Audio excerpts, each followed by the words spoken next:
અટકવાનું નામ નથી લઈ રહ્યા ત્યારે રાંદેર વિસ્તારમાં વહેલી સવારે એક યુવકની હત્યા થઈ હતી। આ હત્યા મિત્રે જ મિત્રની કરી હોવાનું સામે આવ્યું છે, જેથી પોલીસે ઘટના સ્થળે પહોંચીને તપાસ હાથ ધરી હતી।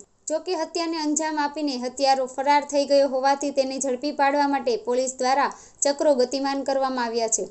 રાંદેરના બાબુનગરમાં રહેતા 21 વર્ષીય મુન્ના નામના યુવકની હત્યા થઈ હતી। મુન્ના પર ચપ્પુના ઘા ઝીકી હત્યા કરાઈ હતી। પૈસાની લેતી દેતીમાં ઉશ્કેરાઈમાં આવીને આરોપી દ્વારા હુમલો કરવામાં આવ્યો હતો।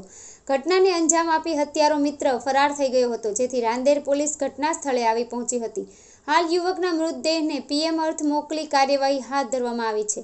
પોલીસે કહ્યું કે રાંદેર 4 રસ્તા પર વહેલી સવારના સમયે પૈસાની લેતી દેતીમાં ઝઘડા બાદ હત્યાનો બનાવ બન્યો છે। ફરિયાદી નઝીરભાઈના નાના ભાઈ મુન્નાની હત્યા થઈ છે। ઉશ્કેરાઈની હત્યા કરવામાં આવી હતી। તીક્ષ્ણ હથિયારના ઘા સાથળના ભાગે હુમલો થયો હતો, જેથી લોહી વહી જતા તેને સારવાર માટે સિવિલ હોસ્પિટલ ખસેડવામાં આવ્યો હતો। 108 એમ્બ્યુલન્સમાં ખસેડાયો હતો, જ્યાં તબીબોએ તેને મૃત જાહેર કર્યો હતો। રાંદેર પોલીસ સ્ટેશનની હદમાં ચિસ્તિયા 4 રસ્તા છે, મકાઈ પુલ પાસે।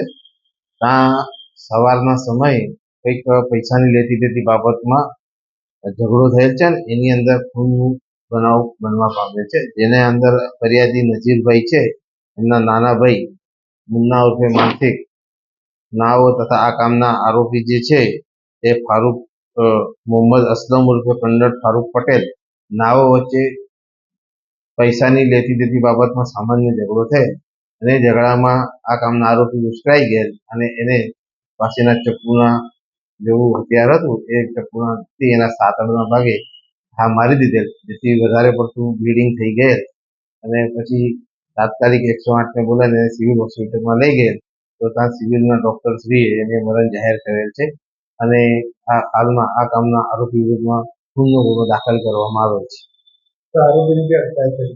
આરોપી અત્યારે ત્યાંથી પોતા નાસી ગયેલ છે અને તપાસ ચાલે છે।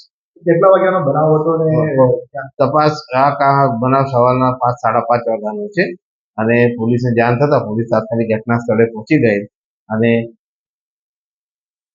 આગળની તપાસ ચાલુ છે।